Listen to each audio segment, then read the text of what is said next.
The gates are open. After 88 years, the gates of Jerusalem are finally open. 88 years of Crusader occupation. 88 years of Muslim blood on these streets.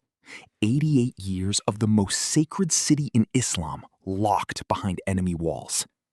And now, on the 27th of Rajab, 1187 CE, Salahuddin Ayyubi is standing at those gates. His army behind him, his generals beside him, thousands of soldiers who had fought and bled and sacrificed for this single moment. Assalamu alaikum and welcome. To understand what Salahuddin felt in that moment, you have to understand what Jerusalem meant and what had been done to it. It is 1099 CE. The First Crusade has reached Jerusalem. And when the Crusader army entered this city, historians from both sides recorded what happened next. The massacre lasted 3 days. Muslim men, women, and children, Jewish families who had lived in Jerusalem for generations, bodies filling the streets. The blood, and chroniclers wrote this, running ankle deep through the alleyways near Masjid al-Aqsa, the holiest mosque in Islam, used as a stable for horses. For 88 years, the Adhan was silent over Jerusalem. 88 years of silence where there had once been prayer.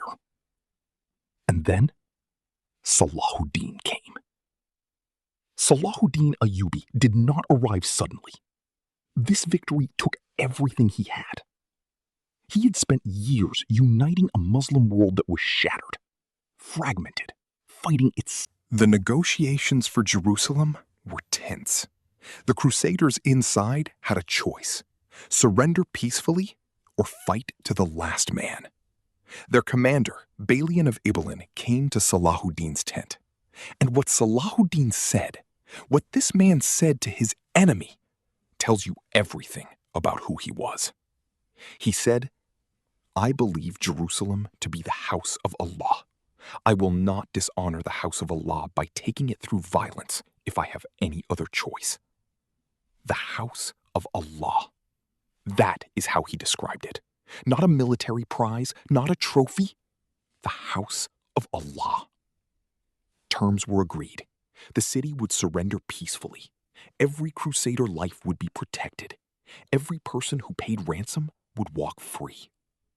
And on the 27th of Rajab, the anniversary of the Prophet's sallallahu alaihi wasallam's night journey, the gates of Jerusalem opened. Salahuddin entered the city. And the first thing he did, before addressing his army, before making any announcement, before doing anything a conquering general does, he went to Masjid al-Aqsa. He walked. And then Salahuddin did something that shocked the entire Crusader world. He kept his word. Completely. Perfectly. Every Crusader who paid ransom walked free. Safe passage guaranteed. Not one act of revenge. Not one retaliatory massacre. When his own soldiers saw wealthy Crusaders leaving with gold, while poor Christians who couldn't pay ransom were being held, Salahuddin's brother paid the ransom for 1,000 of them from his own wealth. Salahuddin heard about it and was moved. He paid the ransom for 1,000 more himself. And then he opened the gates for the rest. Simply open them. Let them go free. Because Salahuddin Ayyubi was not interested in revenge. He was interested in justice. And in the eyes of history, Muslim and non-Muslim, those two things are not always the same. The Adhan rang out over Jerusalem that day for the first time in 88 years. 88 years of silence, broken. Historians recorded that the sound of weeping that rose from the Muslim army when the Adhan was called could be heard across the entire city. Grown men, battle-hardened warriors falling to the ground in sujood, crying, thanking Allah. Because they understood, they truly understood, that this was not their victory. This was Allah's. Salahuddin Ayyubi died 6 months after recapturing Jerusalem. When they checked his treasury, there was not enough money to pay for his funeral. He had given everything away. Every coin, every possession, distributed to the poor, to his soldiers, to the people around him.